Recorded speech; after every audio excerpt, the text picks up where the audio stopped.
कुरैश के 70 नबर्द आजमा मैदान जंग में काम आ जाते हैं और तकरीबन इतने ही मुसलमानों के हाथों में असीर होते हैं। वलीद, उतबा, अबू जहल और बाज़ दूसरे मुशाहिर का शुमार भी अब जिंदों में नहीं होता, वो सभी हलाक हो चुके हैं। अब्बास रजी अल्लाह तआला अन्हो और अकबा असीरों की फहरिस्त में शामिल है। बड़ा ज़बरदस्त माल गनीमत मुसलमानों के हाथ लगता है।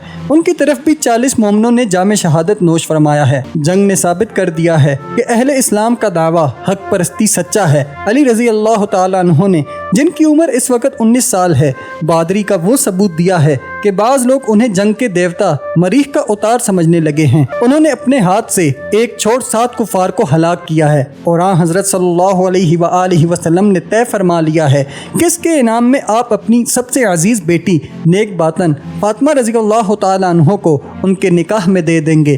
गिरफ्तार होने वालों में नसर और अकबा के अलावा हजूर सल्लल्लाहु अलैहि वसल्लम के चचा अब्बास और हजूर सल्लल्लाहु अलैहि वसल्लम के दामाद यानी ज़ैनब रज़ी अल्लाह तआला अन्हो के शोहर अबू अल-आस भी शामिल हैं। हज़रत अब्बास रज़ी अल्लाह तआला अन्हो को रिहा कर दिया जाता है क्योंकि बावजूद कट्टर कुरैश होने के उन्होंने हजूर सल्लल्लाहु अलैहि वसल्लम से हमेशा मेहरबानी और रवादारी का सलूक किया है। हज़रत सल्लल्लाहु अलैहि वसल्लम को याद है कि जब अहले यसरब आपको मदबू करने के वास्ते आए थे तो उन्होंने साफ साफ कह दिया था कि अगर तुमको आप पर पूरा एतमाद और दीन इस्लाम पर पूरा यकीन है तब तो तुम उन्हें बुलाओ, वरना कहीं ऐसा ना हो कि बाद में तुम लोग उनका साथ छोड़ दो या उनसे गद्दारी करो तो वो ना इधर के रहेंगे और ना उधर के। अबू अल-आस को भी इस शर्त पर आज़ादी मिल जाती है कि ज़ैनब रज़ी अल्लाह तआला अन्हो को बाप के पास पहुँचा दें।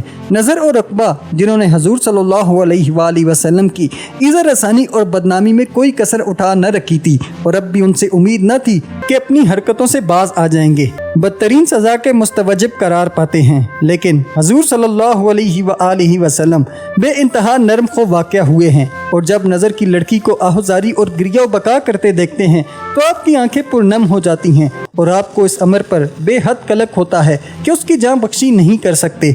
यही बात आप सल्लल्लाहु अलैहि वसल्लम के इस हुक्म से भी हुवैदा होती है कि आपने कबाइल के मरूजा तरीकों के बिल्कुल बरखिलाफ अपने साथियों को हिदायत फरमाई है कि असीराने जंग के साथ मेहरबानी और हमदर्दी का बर्ताव किया जाए। फतह बदर इस्लाम के अरूज में एक संगे मील की हैसियत रखती है। कुरैश गुज़िश्ता चंद बरस से जिस मज़हब को बदनाम करते और जिस फ़िरके को इज़ा और तकलीफ़ पहुँचाते रहे, आज उसने उनको दंदाने शिकन शिकस्त से दोचार कर दिया है। उनकी फ़ौज के मुंतखब सरदार चाह बदर के नज़दीक मदफून हैं। अहले मक्का को इसमें नहूसत के आसार नज़र आते हैं। इस्लाम के कदम मजबूत हो गए हैं, अब उससे बेएतनाई नहीं बरती जा सकती और ना उसके असरात को मुनज़्ज़म अंदाज किया जा सकता है। ये एक जिंदा हकीकत और मुस्तकिल ख़तरा बन चुका है। मुसलमानों की नज़रों में भी ये फतह बड़ी अहमियत रखती है। अभी तक वो माशरे में सानवी हैसियत रखते थे, लेकिन अब उनको एक ऊंचा दर्जा हासिल हो गया है। हजूर सल्लल्लाहु अलैहि वसल्लम को भी मदीने में इस्तेकाम हासिल हो गया है। अब आपके मुखालिफिन की साजिशें चौपट होकर रह गई हैं और दुश्मनों को आपके मुकाबले में बड़ी तशवीश लाहिक हो रही है। लेकिन बहैसियत एक इंसान के मोहम्मद सल्लल्लाहु अलैहि वसल्लम में कोई तब्दीली वाक़या नहीं हुई। जब लड़ाई छिड़ी हुई होती है तो आप लोहे और फैलाद की मानंद होते थे, लेकिन फतह के बाद भी फिर वही नरम खो नेक दिल पैगंबर इस्लाम नज़र आते हैं। आपने जंगी कैदियों को जो मराहत दी और उनके साथ जिस जिस हुस्ने सलूक का बर्ताव किया, उससे खुद आपके सहाबा मुतहय्यर रह गए। फिर एक अजीब बात यह है कि इस फतेह का सहरा आप न अपने सर बांध रहे हैं न अपने हमराइयों के। आपके नज़दीक ये सब कुछ अल्लाह का किया धरा है, उसके फजलो करम का नतीजा है। आपका फरमाना है कि अल्लाह ने हमसे मदद का वादा फरमाया था, वो उसने पूरा कर दिया। जंग में 1000 फरिश्ते हमारी जानब से लड़ रहे थे। फिर जब आपके हमराही माले गनीमत के बारे में एक दूसरे से झगड़ने लगते हैं तो कुरान की एक सूरत नाजिल होती है जिसमें बताया जाता है कि बैतुल माल यानी कौमे ख़जाने के लिए 5वां हिस्सा निकाल कर बाकी तमाम मालो असबाब साजो सामान मुसावी तौर पर जंग में शिरकत करने वाले सहाबा पर तकसीम कर दिया जाए, क्योंकि फतह अल्लाह की आनत से हासिल हुई है और इतने कुफ़ार जो मारे गए हैं उनको मुसलमानों ने नहीं बल्कि खुद अल्लाह ने हलाक किया है। कबल इसके कि हम आ हज़रत सल्लल्लाहु अलैहि वसल्लम की कायम करदा मदनी दौलत मुश्तरका में खुद हजूर सल्लल्लाहु अलैहि वसल्लम का हाल बयान करें या कुरैश से मज़ीद नबर्द आजमाई की दस्तान छेड़ें, हमें एक नज़र गुज़िश्ता वाक़यात पर डालनी और आपकी निजी ज़िंदगी के बाज़ अहम वाक़यात का जायज़ा लेना ज़रूरी मालूम होता है। हम देख चुके हैं कि खातून खदीजा रज़ी अल्लाह तआला अन्हा के इंतकाल का आपको कितना सदमा और कलक हुआ था। हमने हज़रत अबू बकर रज़ी अल्लाह तआला अन्हु की दुख्तर आयशा रज़ी अल्लाह तआला अन्हा से आपकी मनाक़िहत का भी जिक्र किया था। आपको ये भी याद होगा कि शादी के वक़्त आयशा रज़ी अल्लाह तआला अन्हा बहुत ही कम सन थीं और इस काबिल न थीं कि ज़िंदगी की ज़िम्मेदारियों को संभाल सकें। इसलिए इस वक़्त तक के लिए जब तक वो सन बलूग को ना पहुँचे बाप ही के पास रहना तय हुआ था। जिस ज़माने में ये रिश्ता तय हुआ आप अपनी ज़िंदगी के नाजुक तरीन दौर से गुजर रहे थे, लेकिन उन चंद बरसों में बड़े अहम वाक़यात रोनुमा हो चुके हैं। कहाँ तो आपको वादी शअब की पहाड़ियों में पनाह लेनी पड़ी थी, कहाँ आज आप मदीने की अहम तरीन शख्सियत बन चुके हैं। इस दौरान में आयशा रज़ी अल्लाह तआला अन्हा ने इल्म और सूझबूझ के लिहाज से बड़ी तरक्की कर ली है। अब उन्हें मालूम हो गया है कि शादी किसे कहते हैं, इसका मकसद क्या है और नताइज क्या होते हैं। फिर आपको ये भी मालूम हो गया है कि किसी ऐसी बड़ी शख्सियत से जो ना सिर्फ उनके बाप की दोस्त बल्कि मदीने की सरदार और इस्लाम की सरबराह भी है, मुनाक़िहत क्या मानी रखती है। कुदरत ने भी आपको न सिर्फ गैर मामूली हुस्न अता किया है बल्कि जहानत में भी नुमायाँ हिस्सा दिया है और उन खसूसियात के साथ आप 15 बरस की उम्र में हजूर सल्लल्लाहु अलैहि वसल्लम का घर आबाद करती हैं। बीवी की हैसियत इख्तियार करने पर आयशा रज़ी अल्लाह तआला अन्हा को सौदा रज़ी अल्लाह तआला अन्हा से बड़ी इमदाद मिलती है और गो वो उम्र में अव्वलुल ज़िक्र से कुछ बड़ी हैं, लेकिन उनकी जवानी और उसकी कशिश अब भी बाकी है। हज़रत सल्लल्लाहु अलैहि वसल्लम ने मुसावात कायम रखने के लिए बीवियों के वास्ते यकसां मकानात बनवाए हैं और बारी बारी दोनों के हाँ शब्दबाश होते हैं। आयशा रज़ी अल्लाह तआला अन्हा बहुत जल्द खानगी मामलात में अपनी अहमियत हासिल कर लेती हैं। वो खुद राय वाक़या हुई हैं और पैगम्बर सल्लल्लाहु अलैहि वसल्लम के दर्जात और इख्तियारात का उन्हें बड़ी हद तक एहसास भी है। एक दिन आईना देखकर वो हजूर से कहती हैं, क्या मैं उन बूढ़ी खदीजा रज़ी अल्लाह तआला अन्हा से बेहतर नहीं हूँ जिनकी आप इतनी तारीफ़ किया करते हैं। उन अल्फाज को सुनकर आपकी पेशानी पर शिकने पड़ जाती हैं और आप फरमाते हैं, मेरे दिल में कोई औरत खदीजा रज़ी अल्लाह तआला अन्हा की जगह नहीं ले सकती। जब मैं बेयारो मददगार था तो वो मुझसे हमदर्दी करती थी। तमाम दुनिया मेरी बातों को शक व शुबे की नज़र से देख रही थी तो सिर्फ वही थी जिन्होंने मुझे सच्चा समझा था। हज़रत आयशा रज़ी अल्लाह तआला अन्हा ने फिर तमाम उम्र इन बातों को फरामोश न किया। जब हज़रत सल्लल्लाहु अलैहि वसल्लम बदर से फातिह व कामरान मदीना तशरीफ़ लाए तो जो औरतें आपकी सवारी को देख रही थीं उनमें हसीनो नाज़मीन हफ्सा रज़ी अल्लाह तआला अन्हा भी थीं जो अपने बाप उमर रज़ी अल्लाह तआला अन्हा के पहलू में खड़ी थी। पैगंबर जब उधर से गुजरे तो आपने एक बेश कीमत जज़दान जिसमें कुरान शरीफ रखा हुआ था उनकी सुपुर्दगी में दे दिया था। हफ्सा रज़ी अल्लाह तआला अन्हा चेहरा मोहरा और मिजाज दोनों के लिहाज से बाप की मुसना हैं। पहले एक होशियार मुसलमान नौजवान की बीवी थी, लेकिन वो बदकिस्मती से जंग बदर में शहीद हो गए और हफ्सा रज़ी अल्लाह तआला अन्हा शबाब में बेवा हो गई। हज़रत उमर रज़ी अल्लाह तआला अन्हा ने उनकी शादी पहले हज़रत अबू बकर रज़ी अल्लाह तआला अन्हा और फिर हज़रत उस्मान रज़ी अल्लाह तआला अन्हा से करने की कोशिश की, लेकिन चूँकि दोनों बुजुर्ग साकित व सामत समंदर के मुतलाशी थे और हफ्सा रज़ी अल्लाह तआला अन्हा का हस्न मिजाज किसी तूफ़ान खेज बहर आपसे मुशाबियत रखता था, इसलिए उन्होंने टाल दिया। बिल आखिर हजूर सल्लल्लाहु अलैहि वसल्लम ही ने इस मसले को यूं हल किया कि आयशा और सौदा रज़ी अल्लाह तआला अन्हा के साथ उनको भी अपनी अज़दवाज में शामिल फरमा लिया। हजूर सल्लल्लाहु अलैहि वसल्लम के घराने का दूसरा मसला ज़ैद रज़ी अल्लाह तआला अन्हा की ज़ैनब रज़ी अल्लाह तआला अन्हा से शादी है जो उमैमा बिनते अब्दुल मुत्तलिब की साहबजादी हैं। ज़ैद रज़ी अल्लाह तआला अन्हा जैसा कि हम देख चुके हैं किसी ज़माने में हजूर सल्लल्लाहु अलैहि वसल्लम के ग़ुलाम थे और आपने उनकी अताअत शुआरी और वफादारी के सिले में उनको आज़ाद कर दिया था। फिर उनकी सदक दिली के बायस उन्हें अपना बेटा बना लिया। शादी से कबल ज़ैनब रज़ी अल्लाह तआला अन्हा को अपने करीबी अजीज़ मोहम्मद सल्लल्लाहु अलैहि वसल्लम से गो ना लगाओ था और उन्होंने अपनी माँ से दरख्वास्त भी की थी कि उनका निकाह हजूर सल्लल्लाहु अलैहि वसल्लम से कर दिया जाए। ज़ैनब रज़ी अल्लाह तआला अन्हा के भाई की भी यही ख्वाहिश خواہش تھی کہ بجائے کسی آزاد شدہ غلام کے ان کی شادی اپنی مرضی کے مطابق کی جائے، لیکن پیغمبر خدا صلی اللہ علیہ وآلہ وسلم بتانا چاہتے تھے کہ اسلام میں کسی ادنا حیثیت کے شخص کی نسبت کسی صاحب حیثیت یا دولت مند خاتون کے ساتھ بھی ہو سکتی ہے۔ اس لیے پیغمبر صلی اللہ علیہ وآلہ وسلم کے حکم سے زید رضی اللہ تعالی عنہ کا نکاح قریش کے ایک با اثر خاندان میں حضرت عبد المطلب کی نواسی سے ہو گیا۔ اسی طرح بدر کے بعد حضرت علی رضی اللہ تعالیٰ عنہ کی شادی حضرت فاطمہ رضی اللہ تعالیٰ عنہ سے ہو جاتی ہے، جو حضرت عائشہ رضی اللہ تعالیٰ عنہ کی ہم عمر اور حضور صلی اللہ علیہ وآلہ وسلم کی چہیتی بیٹی ہیں۔ خدیجہ رضی اللہ تعالیٰ عنہ کے بعد جتنی محبت آپ کو ان سے رہی ہے وہ کسی دوسری عورت کے حصے میں نہیں آئی۔ ان کی مثال ایک گوہر نایاب کی سی ہے جس کی جگہ حضور صلی اللہ علیہ وآلہ وسلم کے صدف دل میں ہے۔ ان میں آپ کو خود اپنا عشق اور ماں کی صفات نظر آتی ہیں۔ ان کو بھی اپنی والدہ کی طرح حضور صلی اللہ علیہ وآلہ وسلم پر مکمل یقین ہے اور صفائی قلب میں خود آپ کی تمثیل ہیں۔ نماز کی بے انتہا پابند اور عبادت گزار ہونے کے ساتھ ساتھ ان تمام عیوب و معائب سے منزہ ہیں جو ان عمر کی لڑکیوں کا وتیرہ ہوا کرتا ہے۔ ان کو اپنے سے جدا کر کے آپ حضرت علی رضی اللہ تعالیٰ عنہ کو گویا وہ سب کچھ دے رہے ہیں جو آپ کو اس دنیا میں سب سے بڑھ کر عزیز ہے، اور علی رضی اللہ تعالیٰ عنہ اس کے مستحق بھی ہیں کیونکہ انہوں نے حضور سے محبت و وفاداری، فرائض کی ادائیگی اور بے نظیر جرأت و شہامت کے جو ثبوت پیش کیے ہیں۔ بدر کے میدان میں دشمن کا جس پامردی سے مقابلہ کیا ہے، جس کو دیکھ کر دشمن دوست سبھی کے منہ سے تعریفی کلمات نکلے، اس کے بعد آپ کے اس رشتے کی موزونیت کے متعلق کوئی احتمال بھی باقی نہیں رہتا۔ یہ صحیح ہے کہ فاطمہ رضی اللہ تعالی عنہ کا شوہر بننے کی صلاحیت کسی انسان میں موجود نہیں، لیکن اگر کوئی شخص ایسا مل سکتا ہے تو وہ صرف حضرت علی رضی اللہ تعالی عنہ ہی ہیں۔ قاسم کی وفات کے بعد آپ صلی اللہ علیہ وآلہ وسلم کے کوئی لڑکا پیدا نہیں ہوا۔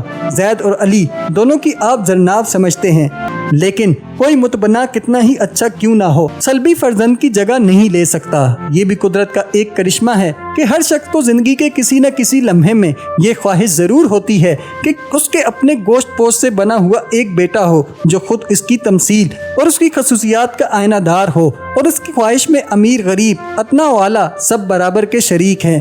اسلام کے پیغمبر صلی اللہ علیہ وآلہ وسلم، مدینے کے حاکم اور بدر کے فاتح محمد بھی بحیثیت انسان کے اس سے مستثنیٰ نہیں۔ آپ کے بیٹیاں ہیں اور بڑی باہمت و بامروت اور معصوم، ایسی جن پر ہر باپ کو فخر ہو، لیکن آپ کا دل ایک فرزند دلبند کا متمنی ہے۔ بدر پر خوش ہونے کے لمحات آپ کے حق میں بہت مختصر ثابت ہوتے ہیں، کیونکہ اس کے فوراً ہی بعد آپ صلی اللہ علیہ وآلہ وسلم کی صاحبزادی رقیہ رضی اللہ تعالیٰ عنہ کا انتقال ہو جاتا ہے۔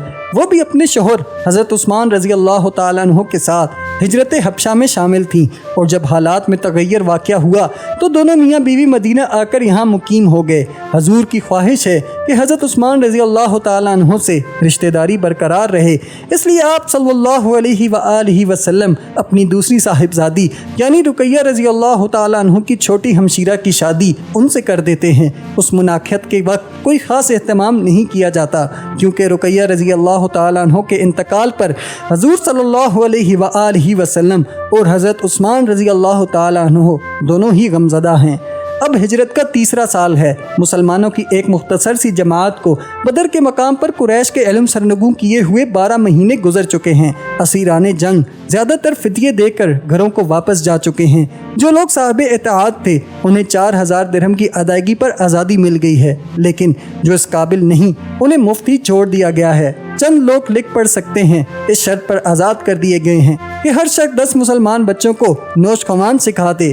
قیدیوں میں سے کسی کے ساتھ سختی نہیں برتی گئی، کیونکہ اس معاملے میں حضور صلی اللہ علیہ وآلہ وسلم کی ہدایات صاف اور واضح ہیں۔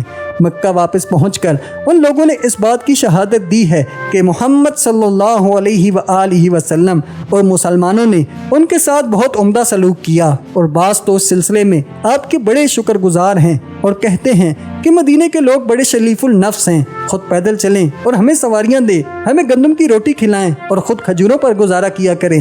ایک نے بیان کیا کہ کس طرح سے اسے حضور صلی اللہ علیہ وآلہ وسلم کے سامنے پیش کر کے بتایا گیا کہ یہ اچھا خاصا پڑھا لکھا اور سمجھدار شخص ہے، لیکن اسلام کے خلاف بڑے سخت الفاظ استعمال کرتا ہے۔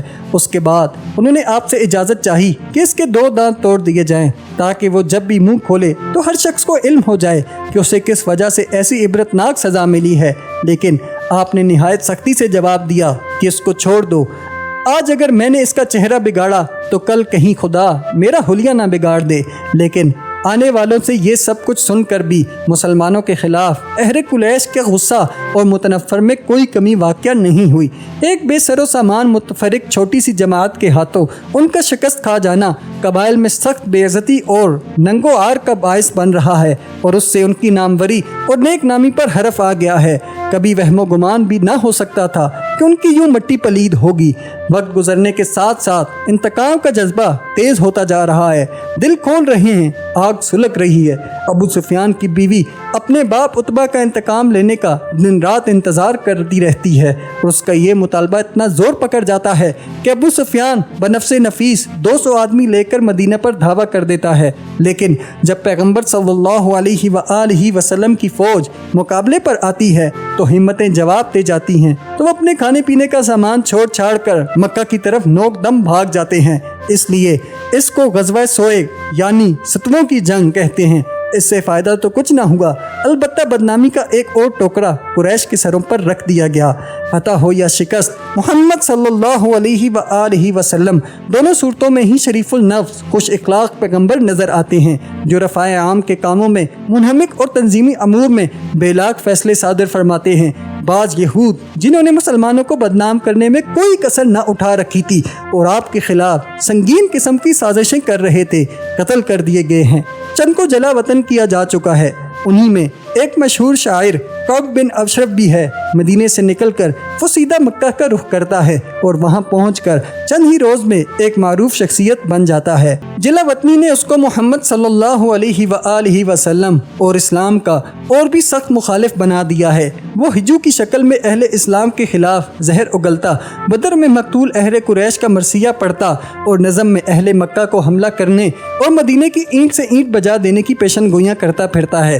اس کی نظمیں بڑی شہرت حاصل کر رہی ہیں، جس سے انتقام کے جذبات اور بھڑکتے جاتے ہیں اور جنگ کے خطرات بڑھ رہے ہیں۔ کعب کی دلی کدورت نے اس کی عقل پر پردہ ڈال رکھا ہے۔ وہ مدینے کی طرف چل پڑتا ہے تاکہ جو سردار مذبذب ہیں انہیں ورگلائے، لیکن یہاں اسے یکا یک گرفتار کر لیا جاتا ہے۔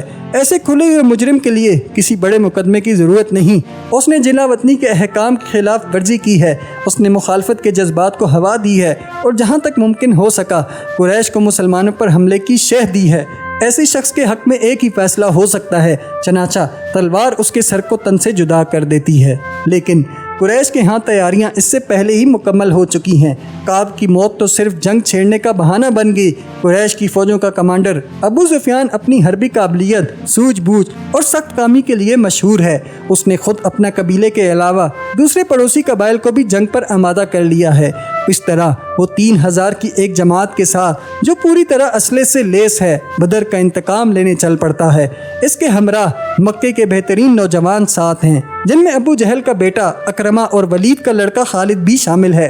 700 سے زیادہ فوجی ذرہ بختروں میں ملبوس ہیں اور 200 سواروں کا ایک دستہ بھی ان کے ہمراہ ہے۔ عورتوں کا بھی ایک ٹولہ ہمراہ جا رہا ہے تاکہ وہ سپاہیوں کی ہمتیں بڑھاتی، انہیں پامردی اور فتح کے حصول پر اکساتی رہیں۔ فوجیں احد پر ایک دوسرے کے سامنے آتی ہیں۔ قریش گویا مدینے تک ہی پہنچ چکے ہیں۔ جبل احد شہر کی سفیل سے صرف 1 گھنٹے کے راستے پر ہے۔ ابو سفیان کی فوج نے یہاں پڑاؤ کیا ہے تاکہ کچھ سستا لے اور ساتھ ہی باغات اور کھیتوں کو تباہ کر دیا جائے۔ حضور صلی اللہ علیہ وآلہ وسلم صحابہ سے مشورہ فرما رہے ہیں۔ آپ کی رائے میں مسلمانوں کی فوج اس لشکر عظیم کے مقابلے میں بالکل ناکافی ہے، اور آپ نے وجدانی طور پر خطرات کا اظہار بھی فرما دیا ہے۔ آپ نے ایک خواب دیکھا ہے جس میں گائیں قربان کی جا رہی ہے، آپ کی تلوار شکستہ ہو گئی ہے और आप ज़रा बेहतर पहनने की कोशिश फरमा रहे हैं। इसकी ताबीर आपने इस तरह फरमाई है कि मदीने के अंदर ही रहकर जंग करनी बेहतर होगी। आपके देरीना और तजर्बाकार हमराही तो इस राय से मुत्तफिक हैं, लेकिन नौजवान सहाबी मैदान जंग में अपनी जौहर दिखाने के मुतमन्नी हैं। क्या कुरैश हमारे बागों को तबाह करती और पकी पकाई फसलों को काटती रहे और हम टिक टिक दम दीदम दम न कशीदम मुँह तकते रहें? इसके बाद हम अहले मदीना अपने हम असरों को क्या सूरत दिखाएंगे? हमारी इज्जत नफ्स क्या बाकी रह जाएगी? नौजवान इस नुक्ते पर जम जाते हैं और मैदान जीत लेते हैं। चनाचा पैगंबर सल्लल्लाहु अलैहि वसल्लम मगरिब के करीब 1000 की जमीयत के साथ मदीने से निकलते हैं। इनमें से सिर्फ 100 के पास ज़रा बख्तर हैं और फौज में सिवार की कोई भी नहीं है।